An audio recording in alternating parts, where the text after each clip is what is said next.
વડોદરામાં શંકાસ્પદ ચાંદીપુરાનો કેસ નોંધાયો। ગોત્રીની જીએમઈઆરએસ હોસ્પિટલમાં કેસ નોંધાયો। ભાઈલીના 3 વર્ષના બાળકમાં ચાંદીપુરાના લક્ષણો દેખાયા। બાળકના સેમ્પલ લઈ પુણે અને ગાંધીનગર વાયરોલોજી લેબની અંદર મોકલી આપવામાં આવ્યા છે। અગાઉ 3 બાળકોની શંકાસ્પદ વાયરસને લઈ અને સારવાર થઈ ચૂકી છે। પીડિયાટ્રિક વિભાગના નોડલ ઓફિસર ડૉક્ટર સ્નેહલના જણાવ્યા પ્રમાણે 3 કેસ છે જે પંચમહાલ ગોધરાના છે। ત્રણેયના કેસ રિપોર્ટ ચાંદીપુરમનો વાયરસ નેગેટિવ આવ્યો છે। એમાંથી એક વરુણ કરીને છોકરો છે, એ થોડું 3.5 યર એ વેન્ટિલેટર પર છે। બાકી 2 જે છે એ વોર્ડમાં છે અને તબિયત સારી છે એની।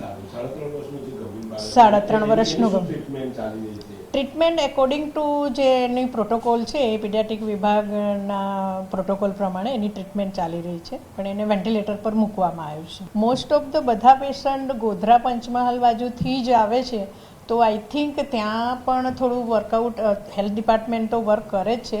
ત્યાંનું જે બી પ્રિવેન્શન માટે જે બી કરવાનું હોય એ ત્યાં લેવલ પર કરવું જોઈએ।